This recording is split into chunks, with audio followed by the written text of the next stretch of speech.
Baka hindi mo pa nasusubukan yung ganitong klase ng luto sa gulay, kaya tara samahan mo akong lutuin yung isa sa mga paboritong kinakain at niluluto ng lola ko na taga Pangasinan. Nagbago na naman ang panahon ngayon dito sa amin at sa nakikita nga ninyo ay napakalakas ng alon at napakalakas din ng hangin at talaga namang napakalamig din ngayon dito. Pero kahit nga napakalakas ng hangin at napakalamig din yan ay nagpunta pa rin ako sa bahay ng auntie ko para manghingi ng mga talbos ng kamote na ilalahok ko dito sa lulutuin ko. At dito naman sa tabi ng mga talbos ng kamote ng auntie ko ay dyan naman nakatanim yung tubo ng kuya ko. So yan nga palang tubo na yan, dyan namin kinuha yung tubo na pinapangas ko nung isang araw nung nagluto ako ng sopas. Humingi na nga rin ako dyan ng isang piraso sa asawa ng kuya ko at kakoy masarap nga rin itong ngata-ngatain kapag wala ka masyadong ginagawa at medyo nagmumuni-muni ka lang sa loob ng bahay. Pero syempre mag-iingat ka rin sa pagkain nito kasi pwede nitong mabali yung mga ngipin mo. Pagkatapos kong makahingi ng mga kailangan ko ay umuwi na rin ako sa bahay dahil nakumpleto ko na nga yung mga kailangan kong rekado para sa aking lulutuing gulay. Dito nga ako sa dapugan magluluto pero bago ko nga simulan yung aking pagluluto ay inayos ko muna yung mga kahoy na binili ko. Yes, binili ko yan at murang-mura lang naman yung pagkakabili ko dyan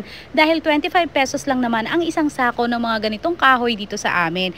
Kung baga, ang pinakababayaran mo lang dun sa mga nanguha niyan ay yung effort niya sa pagkuha. Eto nga palang lulutuin kong gulay ay wala talaga dapat okra to at talbos ng kamote dahil ang nilalagay lang naman ng lola kong panggalatok dito ay patola, saluyot at saka sitaw. Pero dahil tinanghali na nga ako nung namalengke ako ay wala na akong nabiling saluyot kaya ginawan ko na lang ng paraan at okra na nga lang yung inilagay ko at humingi na nga lang ako ng talbos ng kamote. Nagpaningas na nga ako ng kahoy dyan at saka ako naman iginayak itong mga gagamitin ko sa pagluluto. Naglagay nga lang ako sa kawali ng sibuyas at luya at saka ako naman yan nilagyan ng tubig.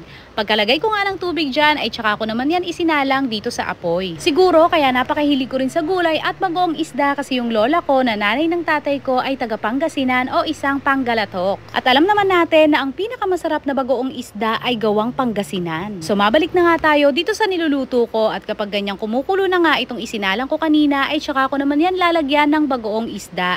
At eto nga palang bagoong isda na inilagay ko ay may timpla na rin to at malasang malasa kaya hindi na nga ako naglalagay dyan ng asin, ng paminta o kahit na nga ano pang pampalasang sangkap. Pagkalagay ko nga ng bagoong isda ay pinakulo ko lang yan ng bahagya at saka ko inilagay itong mga gulay. So sabay-sabay ko na nga inilagay lahat yan dahil pare-parehas lang naman na malalambot yan at pare-parehas lang din na mabilis maluto. Hinalo ko nga lang yan at saka ko tinakpan at pagkalipas nga lang ng mga ilang minuto ay ayan kumukulo na yan. Kaya inilagay ko na yung natira kong isang pirasong inihaw na bangus kahapon. Mas masarap naman na kung ang ilalagay natin ditong inihaw na bangus ay yung maliliit na bangus at inihaw talaga siya sa baga na hindi siya binalutan ng aluminum foil o dahon ng saging. Dahil yung medyo sunog-sunog na kaliskis ng bangus, yan yung magbibigay ng kakaibang lasa at mas masarap na smoky flavor dito sa ating gulay. At nung mailagay ko na nga itong inihaw na bangus ay pinakulo ko lang yan ng bahagya at maya-maya pa nga ay ayan luto na itong aking hindi ko alam kung anong tawag sa ganitong klase ng luto sa gulay.